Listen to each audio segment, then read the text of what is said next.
So there was a report made last month on the 8th, and then the OCS worker came or went to the school and took my kids to the CAC for interviewing.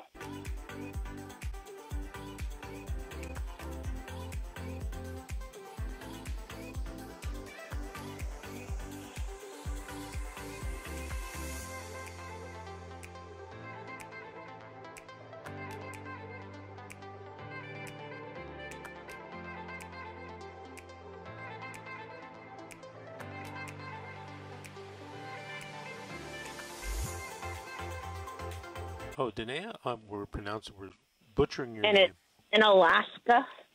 Oh, they put Arkansas. Close. Did you have a story to tell or a question to ask? I have a story to tell. So I'm a mother of 4 children. Mm-hmm. And so there was a report made last month on the 8th, and then the OCS worker came or went to the school and took my kids to the CAC for interviewing. Mm-hmm. And they were out there all day with my 3 older ones while I had my 6-month-old home with me because we were working from home. And at 5 o'clock, she's like, "Oh, no, we have to take your kids into custody because they're like the accusations that you're physically abusing your children." I was like, okay, because I guess the school said they just seen a bruise on my special needs daughter. My daughter's autistic, my 7-year-old. And whoever interviewed her at the school, it sounded like they kind of put words in her mouth, because we did go through a domestic violence on the 3rd, but I already got everything taken care of that day. So the kids have been removed out of my care. We had our first hearing on the 12th, but it was appointing lawyers.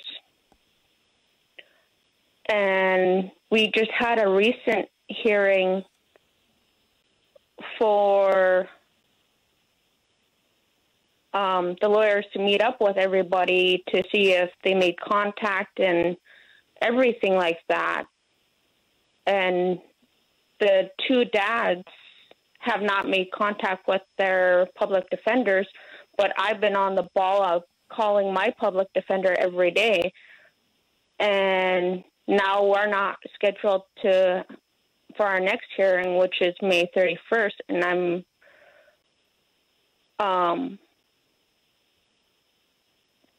trying to get all the evidence for my case of my hand, the kids' Mongolian marks, all that stuff.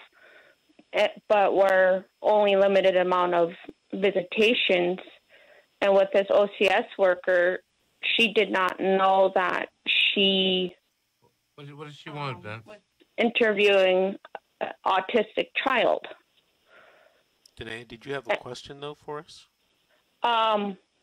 What more can I do while we wait for this is what more can I do to get the kids home sooner than later? I'm not sure that you can do anything but to try to increase your odds of success at the hearing.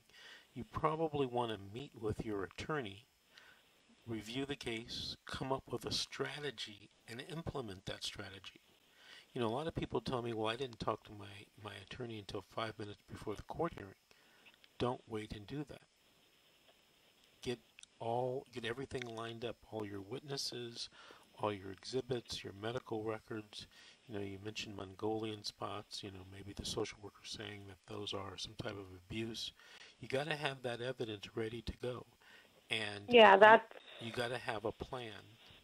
There's not necessarily, and I'm not licensed in Alaska, but, you know, if the case were here in California, you know, there's not something that you can do all the time to make the kids come home any faster. Sometimes you just have to wait for that hearing to happen. But when that hearing happens, you need to be prepared, you need to have a plan, a strategy, and you need to implement that strategy. Okay.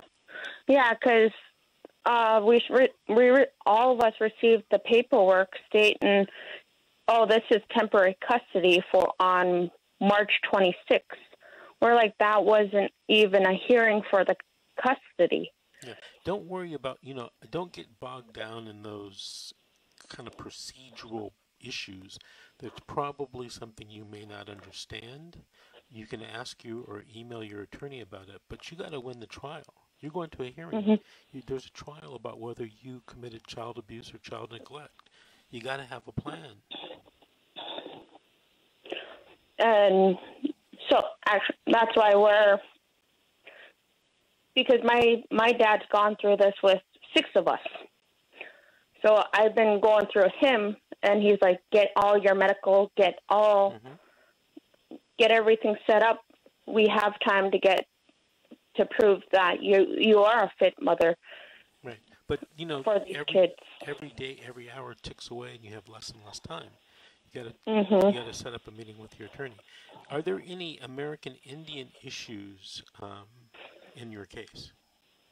We have ICWA, the Indian Cares Act workers, involved with that.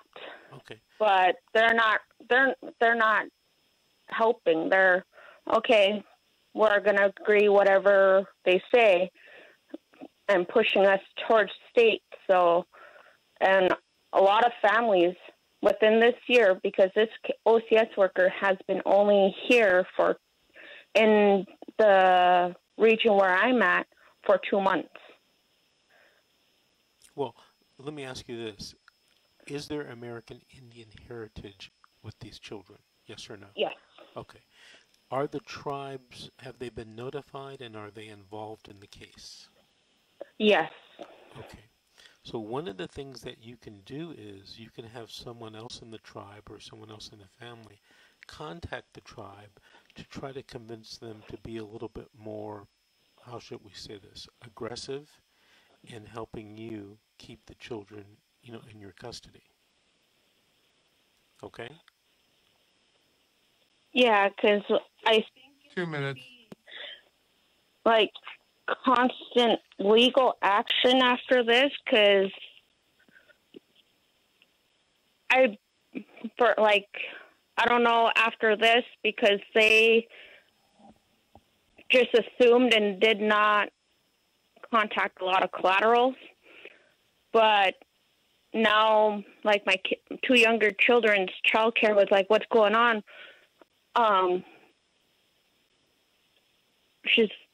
So I explained to them what was going on, and they're like, you don't hurt your children.